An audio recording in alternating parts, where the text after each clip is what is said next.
Welcome back. Kalaburagi ಜಿಲ್ಲೆಯ ತಾಲೂಕು ಆಸ್ಪತ್ರೆಯಲ್ಲಿ oxygen ಘಟಕ ಒಂದು ಸ್ಫೋಟಗೊಂಡಿದೆ.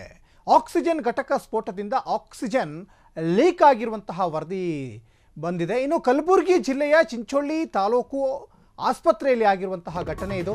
ಚಿಂಚೋಳಿ ತಾಲೂಕಿನ ಚಂದಾಪುರ ಪಟ್ಟಣದಲ್ಲಿರುವಂತಹ ತಾಲೂಕು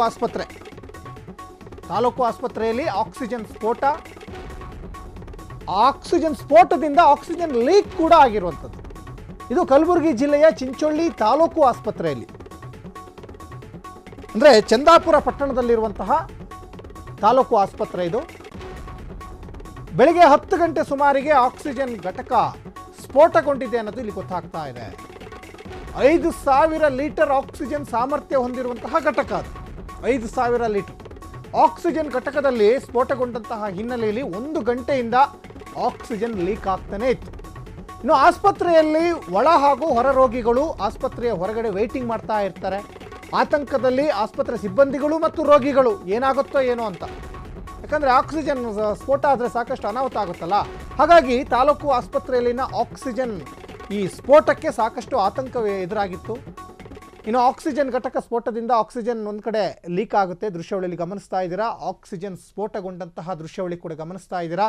ಇದು ಕಲಬುರಗಿ ಜಿಲ್ಲೆ ಚಿಂಚೋಳಿಯ ಚಂದಾಪುರ ತಾಲೂಕು ಆಸ್ಪತ್ರೆ. ನೋಡಿ, ಆ ದೃಶ್ಯಾವಳಿಯಲ್ಲಿ ಗಮನಿಸ್ತಾ ಇದ್ದೀರಾ. ಅಲ್ಲಿಯ ರೋಗಿಗಳಿಗೂ ಆತಂಕ, ಮತ್ತೊಂದು ಕಡೆ ಸಾರ್ವಜನಿಕರಿಗೂ ಕೂಡ ಆತಂಕ, ಆ ಆಸ್ಪತ್ರೆಯ ಸಿಬ್ಬಂದಿಗಳಿಗೆ ಇನ್ನು ಅದಕ್ಕಿಂತ ದೊಡ್ಡ ಆತಂಕ. ಏನಪ್ಪ ಹಿಂಗಾಗ್ತಾ ಇದೆ ನೋಡಿ, ಆ ದೃಶ್ಯಾವಳಿಯಲ್ಲಿ ಗಮನಿಸ್ತಾ ಇದ್ದೀರಲ್ಲ. ಆಕ್ಸಿಜನ್ ಘಟಕ ಅದನ್ನು ಕೂಡ ಇಲ್ಲಿ ದೃಶ್ಯಾವಳಿಯಲ್ಲಿ ಗಮನಿಸ್ತಾ ಇದ್ದೀರಾ. ಸುಮಾರು 5,000 ಲೀಟರ್ ಆಕ್ಸಿಜನ್ ಸಾಮರ್ಥ್ಯ ಹೊಂದಿರುವಂತಹ ಘಟಕ ಅದು. ಅಲ್ಲಿ ಇದ್ದಕ್ಕಿದ್ದಂತೆ ಸ್ಫೋಟ ಆಗುತ್ತೆ. ಬರೀ ಸ್ಫೋಟ ಅಷ್ಟೇ ಆಗಲ್ಲ, ಆಕ್ಸಿಜನ್ ಲೀಕ್ ಆಗುತ್ತೆ. ಯಾಕಂದರೆ ಮುಖ್ಯವಾಗಿ ಈಗ ICUನಲ್ಲೆಲ್ಲ ಪೇಷಂಟ್ಗಳು ಏನಿರ್ತಾರಲ್ಲ ಅವರಿಗೆ ಆಕ್ಸಿಜನ್ ನಿರಂತರವಾಗಿ ಬೇಕಾಗ್ತಾ ಇರ್ತದೆ. ICUನಲ್ಲಿ ತುಂಬ ಎಮರ್ಜೆನ್ಸಿ ವಾರ್ಡಲ್ಲಿ ಪೇಷಂಟ್ಗಳಿಗೆ ಟ್ರೀಟ್ಮೆಂಟ್ ಕೊಡ್ತಾ ಇರ್ತಾರೆ. ಆ ಸಂದರ್ಭದಲ್ಲಿ ಆಕ್ಸಿಜನ್ ಬಹಳ ಮುಖ್ಯವಾಗಿ ಬೇಕಾಗ್ತದೆ. ಅದು ಏನಾಗಿದೆ ಅಂದರೆ ಹೊರಗಡೆ ಇನ್ನು ಪೈಪು ಏನಾದರೂ ಲೀಕ್ ಆಗಿ ಅದು ಸ್ಫೋಟ ಆಯಿತಾ ಅಥವಾ ಬೇರೆ ಇನ್ನೇನಾದರೂ ತಾಂತ್ರಿಕ ದೋಷಗಳೇನಾದರೂ ಉಂಟಾಯ್ತಾ. ಒಂದು ಕಡೆ ಪೊಲೀಸ್ನವರು ಸೇರಿದ್ದಾರೆ, ಸಾರ್ವಜನಿಕರು ಸೇರಿದ್ದಾರೆ. ಯಾಕಂದರೆ ಸಹಜವಾಗಿ ಸ್ಫೋಟ ಆದಾಗ ಒಂದು ಮಿನಿಮಮ್ 1 ಕಿಲೋಮೀಟ್ರ್ವರೆಗೂ ಸೌಂಡ್ ಬಂದೇ ಬರ್ತದೆ ಅದು. ಯಾಕಂದರೆ ಅದು ಭಾಳ ದೊಡ್ಡ ಘಟಕ. ಅದು 5,000 ಲೀಟ್ರ್ ಆಕ್ಸಿಜನ್ ಸಾಮರ್ಥ್ಯ ಹೊಂದಿರುವಂಥ ಘಟಕ ಆಗಿರೋದ್ರಿಂದ ಸಹಜವಾಗಿಯೇ ಅದು ಸೌಂಡ್ ಬರ್ತದೆ. ಸೌಂಡ್ ಬಂದಾಗ ಅಲ್ಲಿದ್ದಂಥ ರೋಗಿಗಳಿಗೆ ಸಾಕಷ್ಟು ಆತಂಕ ಆಗಿದೆ.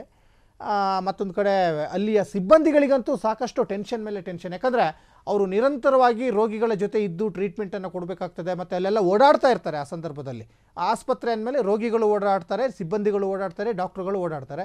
ಆಮೇಲೆ ಅದಕ್ಕೆ ಆದಂತಹ ಒಂದು ಸುರಕ್ಷಿತ ಜಾಗ ಇದೆ. ಆದರೂ ಕೂಡ ಇದ್ದಕ್ಕಿದ್ದ ಹಾಗೆ ಸ್ಫೋಟ ಆಗಿದೆ. ನೋಡಿ, ಅಲ್ಲಿ ಹೊಗೆ ಬರ್ತಾ ಇರುವಂಥ ದೃಶ್ಯಾವಳಿಯೆಲ್ಲ ಗಮನಿಸ್ತಾ ಇದ್ದೀರಾ. ಆಮೇಲೆ ಆ ಸ್ಫೋಟ ಆಗಿ ಆಮೇಲೆ ಲೀಕ್ ಆಗುತ್ತೆ. ಲೀಕ್ ಆದಂಥ ಸಂದರ್ಭದಲ್ಲಿ ಭಾಳ ಹುಷಾರಾಗಿರಬೇಕಾಗ್ತದೆ.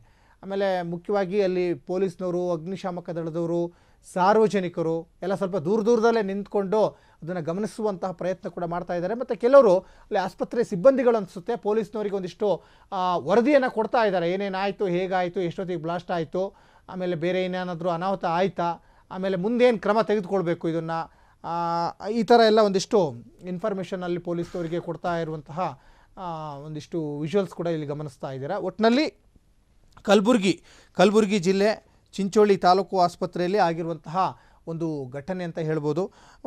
ಸಹಜವಾಗಿ ಆಸ್ಪತ್ರೆಗಳು ಅಂತ ಬಂದಾಗ, ಅದರಲ್ಲೂ ಪ್ರಮುಖವಾಗಿ ಸರ್ಕಾರಿ ಆಸ್ಪತ್ರೆಗಳಂತ ಬಂದಾಗ ಎಲ್ಲ ಒಂದು ಕಡೆ ಬೇಜವಾಬ್ದಾರಿ ಅಂತ ರೋಗಿಗಳು ಸಹಜವಾಗಿ ರಾಜ್ಯದ ಬೇರೆ ಯಾವುದೇ ಜಿಲ್ಲೆಗೆ ಹೋಗಿ, ಕಲಬುರಗಿ ಅಂತಲ್ಲ ಎಲ್ಲೇ ಹೋದರೂ ಕೂಡ ಒಂದು ಆರೋಪ ಇದ್ದೇ ಇರುತ್ತೆ. ಒಟ್ಟಿನಲ್ಲಿ ಇಲ್ಲೀಗ ಅನಾಹುತ ಆಗಿದೆ.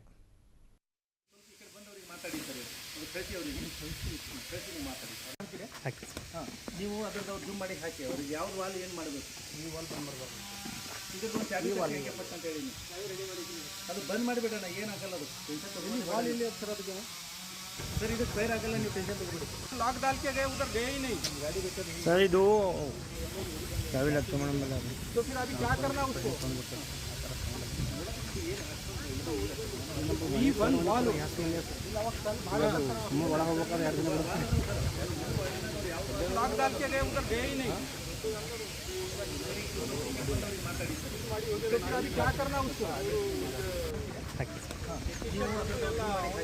ಈ ಒಂದು ವಾಲ್